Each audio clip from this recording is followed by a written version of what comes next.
Oi, novamente aqui para a gente conversar um pouquinho sobre os ensinamentos de Jesus.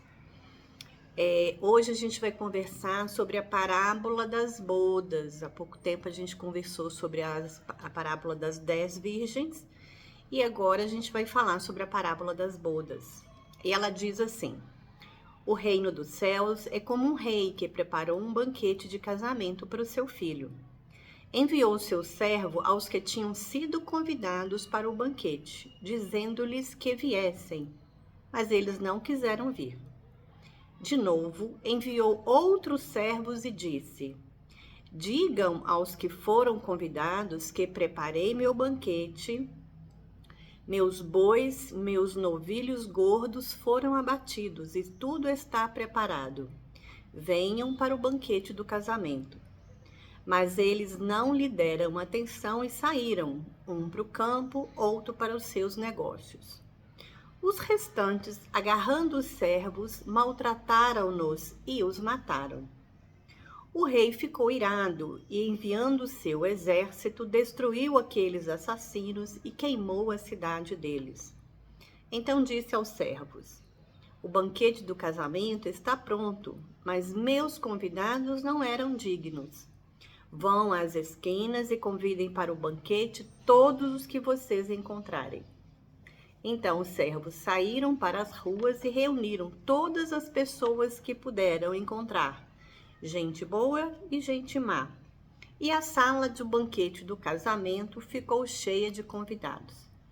Mas quando o rei entrou para ver os convidados, notou ali um homem que não estava usando a veste nupcial. E lhe perguntou: amigo, como você entrou aqui sem veste nupcial? O homem emudeceu. Então o rei disse aos que serviam: amarrem-lhe as mãos e os pés e lancem-no fora nas trevas. Ali haverá choro e ranger de dentes, pois muitos são os chamados, mas poucos são escolhidos. Isso está em Mateus, capítulo 22, versículo do 2 ao 14. Jesus sempre se utilizava de parábolas para poder explicar os seus ensinamentos, né? Então, quando ele chega, quando ele vai falar sobre o Evangelho, ele encontra um povo oriental com cultura específica, uma língua, tradição religiosa, com hábitos. E a maioria não tinha muito entendimento intelectual, então havia muita discriminação, muita pobreza, muita diferença social, muita briga. E para que essas pessoas pudessem entendê-lo, ele usava dessa metodologia, que nada mais são do que pegar fatos do cotidiano das pessoas, né, que a gente fala que são fatos sólidos, fatos reais, para falar de algo transcendente ao entendimento deles. Então, ele queria falar de algo espiritual, mas ele usava exemplos locais, da cultura, do costume daquelas pessoas da época. Então, a parábola nada mais é do que uma historinha, uma breve narrativa fictícia, né? Jesus inventava aquilo de acordo com quem ele estava ouvindo, com a região onde ele estava, de forma simbólica, para transmitir uma lição moral, ética ou religiosa. E então as parábolas eram um meio que Jesus tinha de ensinar as leis do Pai, sempre fazendo uma analogia com situações corriqueiras do cotidiano daquelas pessoas. Então, nessa parábola, a gente tem, vejam bem, a gente tem um rei, o festim, né, que é o banquete, o casamento. Então, num casamento a gente tem o noivo e a noiva. Temos os servos, e temos os convidados. E tem também a veste especial que um dos convidados no final não estava usando. Então vejamos bem, o casamento em si, o festim, as bodas, representa a chegada do Messias, né? A vinda do Messias. Então, era aquela situação que aconteceu o casamento. Jesus era o noivo. A humanidade, né, que somos todos nós, seria a noiva. Então, Jesus veio trazendo os ensinamentos do Pai. Então, era um casamento, né, era uma aceitação dos ensinamentos pela humanidade. O rei, neste caso, ele seria Deus. E os servos são todos aqueles que fazem a vontade de Pai, né? São aqueles que trabalham, que obedecem às leis divinas. E as vestes significa a preparação para você receber essa chama espiritual, para você entender, né? Você começar a praticar esses ensinamentos.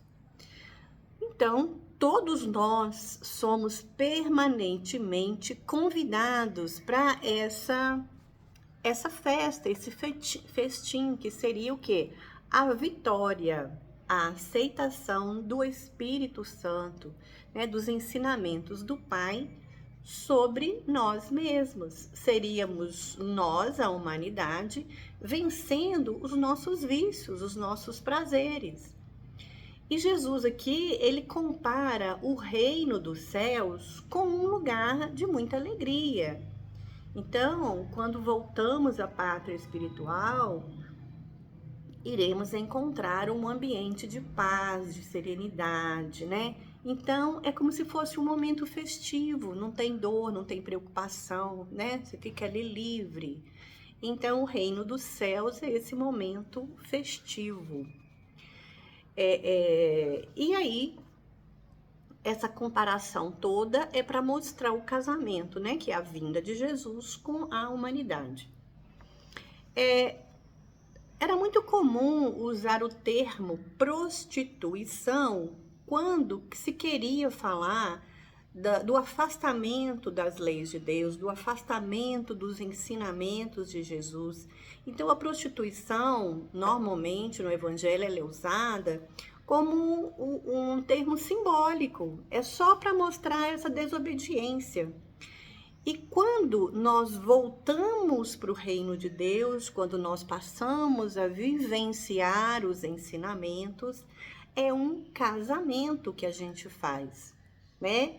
Então, o casamento significa o quê? Um compromisso, é uma relação de muita intimidade. Então, se a gente se afasta de Deus, é uma prostituição. Se a gente vai de encontro ao Pai, é um casamento, é um compromisso muito sério. Então, por que ele usa o casamento aqui? Porque naquela época o casamento era uma grande celebração, era um compromisso, envolviam muitas pessoas. A festa de casamento durava muito tempo, até uma semana. Eram muitas pessoas envolvidas para essa cerimônia. E uma coisa interessante é a gente lembrar que a primeira manifestação de Jesus foi a transformação de água em vinho num casamento, lá nas bodas de Caná. Então, a primeira manifestação que ele fez foi em um casamento. Então, já começa a mostrar aí a importância do casamento para eles. E o casamento vai mostrar uma relação de intimidade, né? Olha só um relacionamento conjugal, como são íntimos, né? Um se abre para o outro, é verdadeiro, tem compromisso, você tem regras, né? Você tem aquele compromisso com a outra pessoa. Então, é esse casamento que se esperava de Jesus com a humanidade. Então, espera-se que todos nós ao vivenciarmos os ensinamentos, que a gente tem essa relação de intimidade com Deus, né? Uma relação de afeto, de carinho, um casamento perfeito, porque Jesus dizia: eu e o Pai somos um, né? Então, a gente tem que aprender a vivenciar, não só conhecer, mas vivenciar esses ensinamentos. Então, na parábola das bodas, o festim, né, a festa, representa o reino dos céus, que é um momento, um estado de paz, de tranquilidade. E como que a gente vai alcançar esse reino? Como que a gente vai participar desse festim? Quando nós caminharmos em busca da nossa evolução moral e espiritual. E todos nós iremos conquistar isso um dia, seguindo as leis regidas pela divina providência, né? Em direção à luz. A luz divina. Então, à medida que nós formos evoluindo, aprendendo, vivenciando esses ensinamentos, a gente vai caminhando para esse festim. O festim, então, seria o quê? A celebração que se faz desse casamento. Então, Jesus, o noivo, a humanidade, a noiva. Então, eles têm um compromisso. Então, a humanidade tem um compromisso ali com Deus. E ali é um simbolismo. Então, esse casamento representa o encontro do ego nosso. O que é o ego nosso? São os vícios, a nossa valorização pela matéria. Então, é o encontro do nosso ego com o nosso eu crístico. O que é o eu crístico? É a nossa consciência, é aquilo que nós somos quando seguirmos os ensinamentos do Pai. Porque todos nós temos isso dentro de nós, né? Então, para que haja esse encontro do ego com o eu crístico, o que tem que haver? Uma transformação interior, onde a consciência que está centrada no eu seja superada pela consciência divina. Então, a gente vai deixar de fora essa matéria e vai passar a valorizar mais o divino, o nosso lado espiritual. É deixar de viver focado nos desejos materiais, pessoais, nossos medos, nossas limitações e buscarmos um propósito mais elevado, né? O Paulo tem uma frase que diz: já não vivo eu, mas Cristo vive em mim. Então, ele ali, verdadeiramente, ele já vivia, ele já seguia os passos de Jesus. Então, não era mais aquele Saulo, né, quando começou. Então, nesse momento, ele é Paulo e verdadeiramente ele vive isso. Então, o que representa esse encontro com o eu crístico, né? Como nós? É a nossa transformação. Então, vai acontecer o quê? Diminuir o ego. Então, a gente vai parar de ter medo, a gente vai parar de ter essa necessidade de controlar, de avaliar, de julgar. E é como se a gente destruísse essa personalidade, essa tirania que cada um tem no ser. E nessa transformação, o que vai vigorar? Os propósitos, os projetos, né, relacionados com o lado espiritual, com a lei divina. Então, quando nós reconhecemos como parte de um todo, nós não estamos sozinhos, nós fazemos parte do universo, somos filhos do Pai. Então, a gente passa a vivenciar a prática do amor e da compaixão. Quando a gente supera o medo, quer dizer que a gente não vai tentar controlar o mundo, não vai tentar controlar a vida. A gente vai ter essa fé, essa confiança que há algo maior que é essa essência divina que vai controlar. E a gente confia essa essência. A partir daí, a gente começa a sentir essa paz, essa calma interior. Então, existe um alinhamento com o divino. E aí, a gente passa a se comportar com humildade, amor, compaixão, trabalho, porque vida é movimento o tempo todo. Então, o trabalho é parte da vida de todos nós. Então, esse autoconhecimento, ele é fundamental para o nosso despertar espiritual. Então, nós já falamos do festim, que é o reino dos céus, do rei, que é Deus. Jesus é o noivo, a humanidade é a noiva. E quem são os servos? Os servos são todos aqueles que seguem, que trabalham, que servem os ensinamentos do Pai. Então, tivemos os profetas, Abraão, Maomé, são vários. Hoje em dia a gente poderia dizer Gandhi, Madre Teresa de Calcutá, Irmã Dulce, Chico Xavier, nossa, são muitos, Moisés, muitos servos, né? Então, todos aqueles que estavam à disposição para trabalhar com o Pai eram os servos, faziam a vontade dele, o que ele pedia, esses servos faziam. E aí, para a gente entender agora sobre os convidados, nós vamos entender um pouquinho sobre a linhagem lá desde Abraão. Então, Abraão, ele sai da Mesopotâmia, que hoje é o Iraque, e ele vai em direção a Canaã, que é a terra prometida. Canaã, hoje, mais ou menos, ele corresponde à região de Israel, os territórios palestinos, um pedaço do sul da Síria, Líbano e Jordânia. Então, aquela parte ali era Canaã.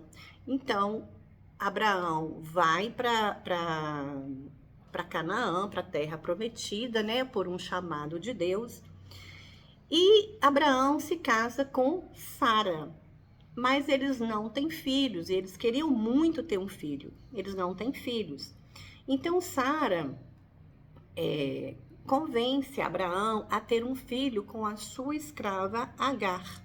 E eles tentam desse relacionamento, né, de Abraão e Agar, nasce o filho Ismael. Mas Deus havia prometido a Abraão e Sara um filho deles, um filho legítimo. E Sara já estava bem idosa, né, na casa de 70 anos, e ela não acreditava que ela poderia ter filhos. E Abraão em torno de 80, então quase que impossível, né? Mas eles, por obra divina, eles têm um filho e eles dão o nome de Isaque. Então, Ismael é um pouco mais velho do que Isaque, mas eles vão crescendo juntos. Num determinado ponto, há um desentendimento entre Sara e Agar, e os dois se separam. Então, Isaque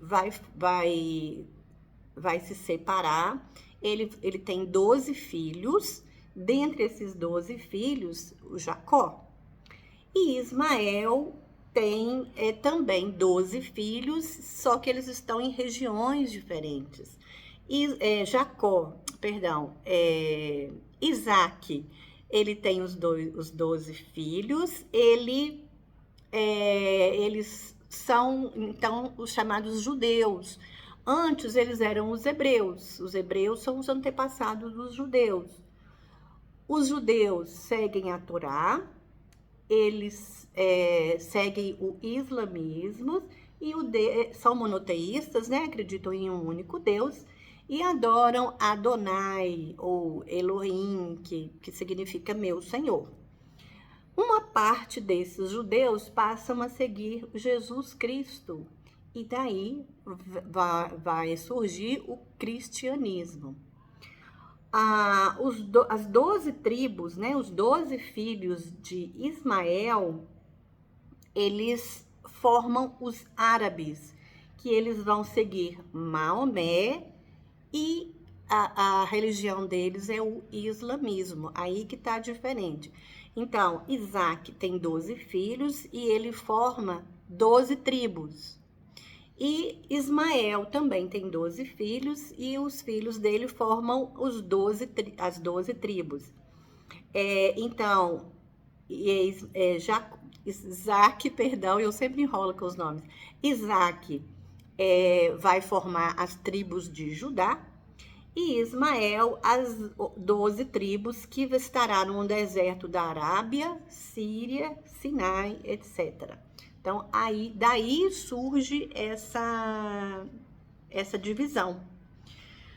O povo hebreu, que são os antepassados dos judeus, eles deixam, então, um legado religioso e cultural muito profundo para o judaísmo, para o cristianismo e também para o islamismo, né? Então, a gente já falou que o judaísmo vai seguir a Torá, que é o livro sagrado, e eles têm o sábado, né, que é o dia sagrado deles, que é o Shabat, e ele tem umas festividades judaicas. O cristianismo, baseada em Jesus Cristo. Então, tem Deus como o nosso Deus, né? Jesus seria filho do Pai, filho de Deus, e acreditam na Trindade, Deus único se manifestando em 3 pessoas, Pai, Filho e o Espírito Santo. O livro usado é a Bíblia, e na Bíblia tem o Antigo Testamento, que também é compartilhado lá no judaísmo, e o Novo Testamento. Então, nós temos o Novo e o Velho Testamento. O islamismo, então, foi fundado por Maomé, na região da Arábia, e os muçulmanos adoram, né? Eles acreditam em Alá como o único Deus e seguem o Alcorão. Curiosidade: a diferença entre a vinda de Abraão e a de Maomé é de mais ou menos 2.500 anos. Abraão, ele vai lá para a Mesopotâmia 2.000 anos antes de Cristo. E Maomé, ele vai nascer em Meca 570 depois de Cristo. Então, é uma diferença de mais ou menos 2.500 anos.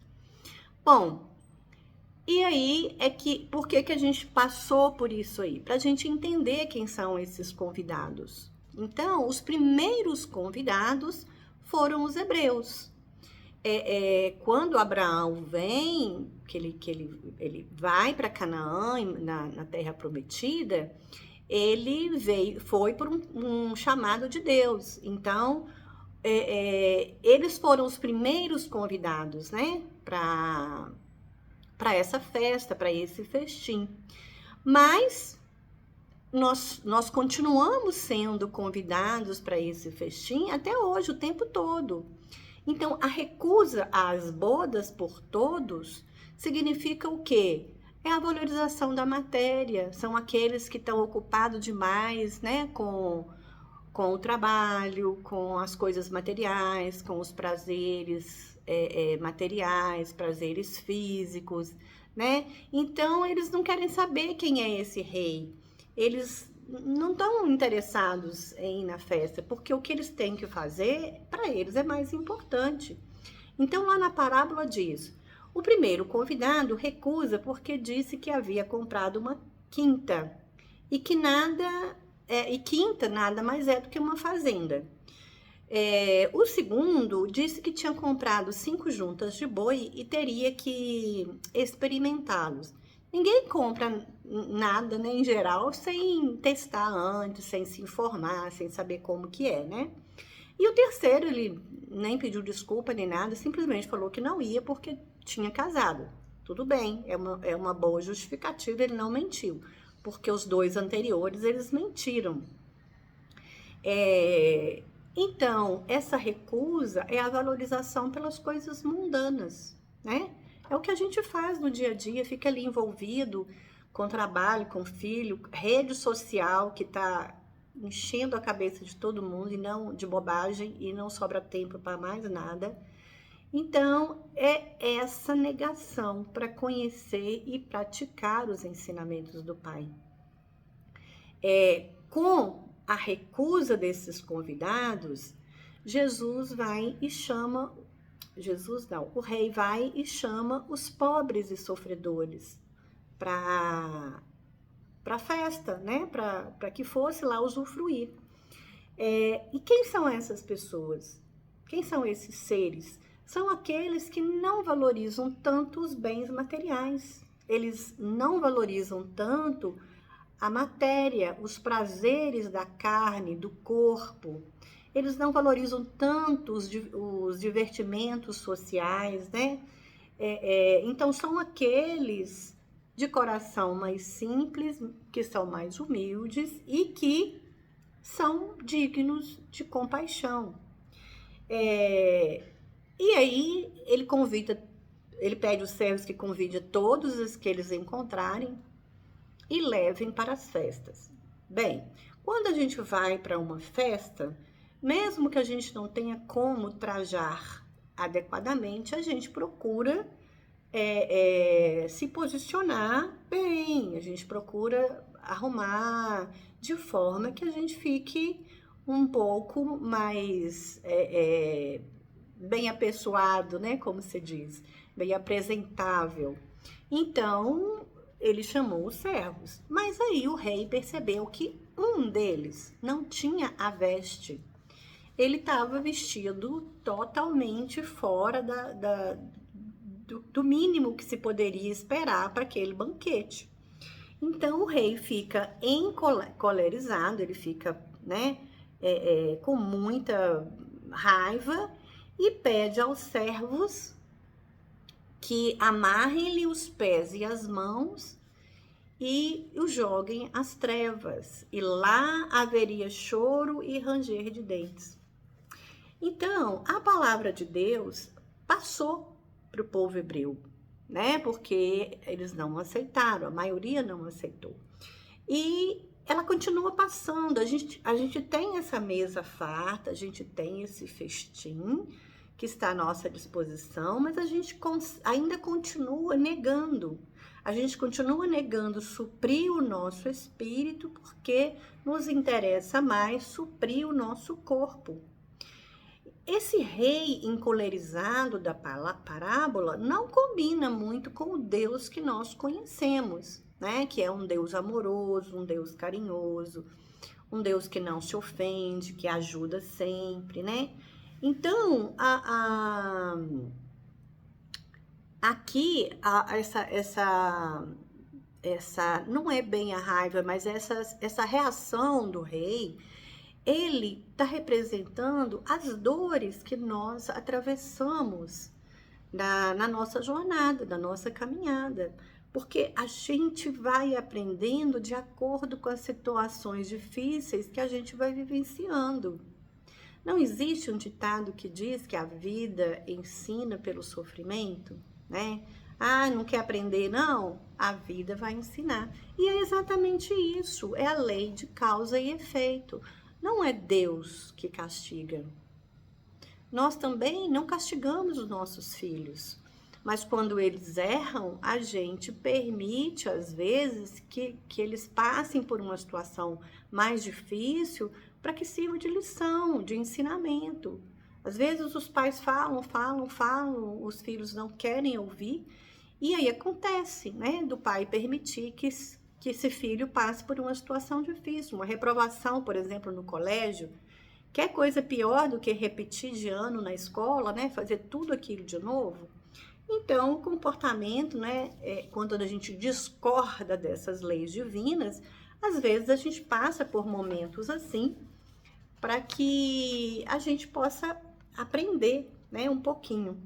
Mas o que a gente tem que guardar é que esse sofrimento não é um castigo de Deus, somos nós mesmos que buscamos. Porque à medida que a gente vai passando por situação difícil, é como se a gente fosse deixando aquele homem velho, porque a gente vai aprendendo, a gente vai se transformando, né? O nosso eu crístico, ele vai se fortalecendo, o ego vai diminuindo e aí a gente passa para despertar mais para o lado do espírito. Então não é Deus que está castigando, somos nós que escolhemos esse caminho. Então, essa túnica que esse convidado não está usando é essa preparação, esse crescimento interior que cada um de nós precisa passar por ele. Para que a gente possa chegar ao divino, a gente precisa usar esse traje, essa veste. Precisamos passar por essa preparação. É através dessa preparação que nós vamos aprimorando o nosso íntimo, né?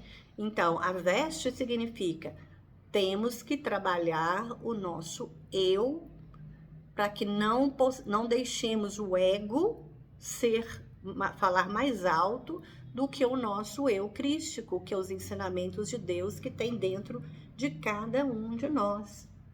Então, quando Deus fala, né, quando o rei fala, jogue-o às trevas, isso significa essas dores, as dificuldades que a gente vai passar pela jornada, seja qualquer uma delas. Aí depende de cada um achar que é um castigo ou que é um sofrimento enorme, porque quando nós nos revoltamos, a dor fica muito maior do que ela deveria ser. Então, a revolta não nos leva a nada. Essa aceitação, essa resignação que essa dor está vindo para que possamos crescer e possamos aprender, traz um resultado muito mais significativo para cada um de nós. É só conversarmos, né, com as pessoas mais velhas e a gente vai ver como que o ponto de vista do ser, ele vai mudando. Então, para que a gente possa seguir em frente rumo a esse festim, essa chegada no mundo espiritual, precisamos dessa veste, dessa preparação, para que diminua o nosso ego e aumente o nosso eu crístico, né? O divino que tem dentro de cada um de nós.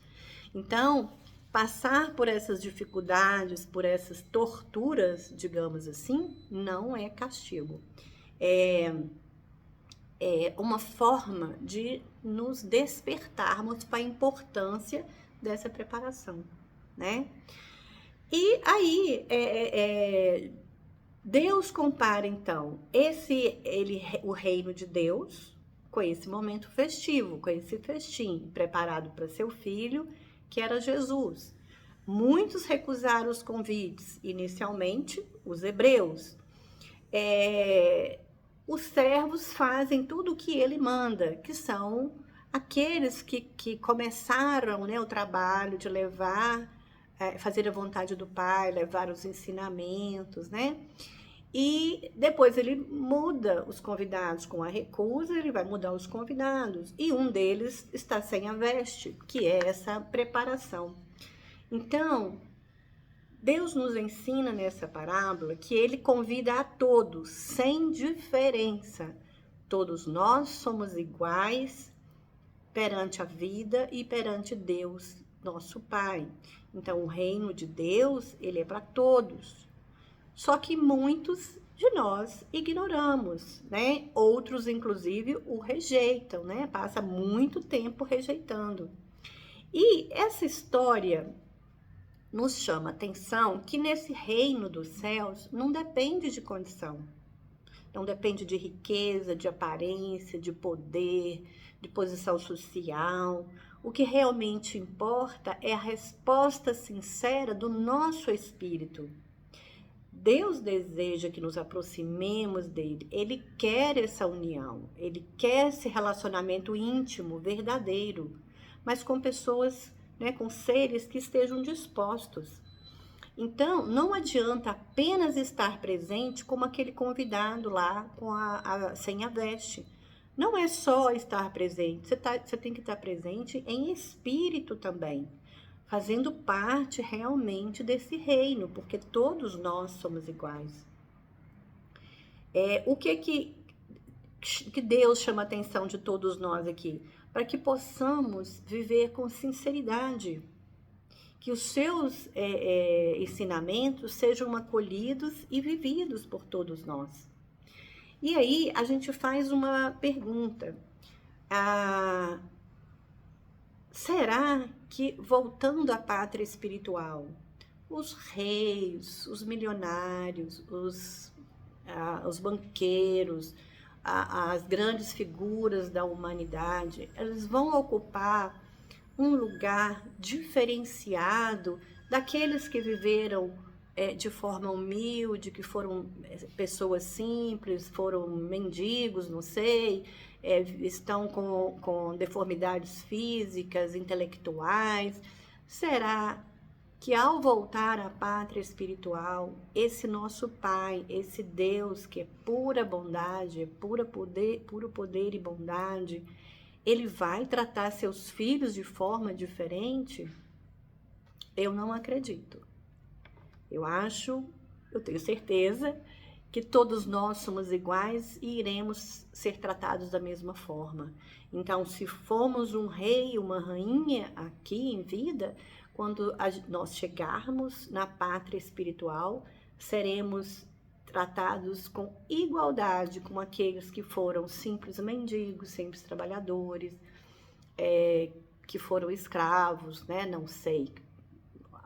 O ser mais considerado o menor de todos. Então, todos nós somos iguais perante Deus. E Deus chama a todos nós. Essa história é muito interessante. E aí, só para a gente frisar, para a gente encerrar, o rei representa Deus, o grandioso, o todo-poderoso. Os primeiros convidados são aqueles que rejeitam o convite de Deus, que são os líderes religiosos, autoridades judaicas na época, né? Os hebreus, que recusaram a mensagem de Jesus. As diferentes reações ao convite: alguns recusam logo de cara, outros nem dão desculpa. Uns dizem: não posso porque não tenho tempo, meus filhos consomem meu tempo, eu tenho que trabalhar, tenho que cuidar de casa, tenho que não sei o quê. Não tem tempo. Lembrando que esse tempo, para Deus, não há necessidade de você ir a um templo, há necessidade de vivenciar, de você estar em comunhão constante com Deus, no seu modo de agir, no seu modo de ser.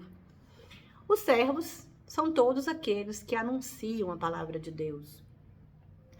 O convite para essa festa, para o festim, é a mensagem da salvação. Então, essa mensagem chega para todos nós.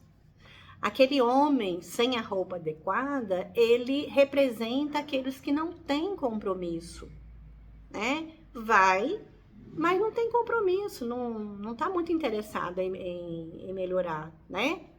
E quando ele fala haverá choro e ranger de dentes, são as dores, as dificuldades que todos nós passamos. Ninguém é diferente de ninguém. Então, aqueles que rejeitam Deus não poderão estar com ele no fim. E isso quer dizer que terão que aprender primeiro. Todo mundo vai fazer parte desse festim, desse reino, mas precisamos aprender as lições primeiro. Muitos os chamados e poucos os escolhidos. Deus chama a todos, a humanidade inteira. A mesa do festim está sempre farta e preparada, mas cada um vive de acordo com a sua vontade. Os escolhidos são aqueles que perseveram na fé, que colocam os ensinamentos do Pai em primeiro lugar. E é importante a gente lembrar que ter dinheiro não é se afastar do Pai, possuir muitos bens não é se afastar do Pai, você ficar ajoelhado ou ir num templo, ficar lá o dia inteiro, não quer dizer que você está próximo do Pai. O que a gente precisa pensar é que Deus está dentro de cada um de nós e que nós precisamos trabalhar o nosso íntimo, o nosso compromisso é conosco mesmo. Primeiro pensar quem sou eu, o que eu faço de verdade, como eu sou, como eu ajo com meu irmão. Isso sim, se conhecer e buscar a melhoria é estar em comunhão com Deus.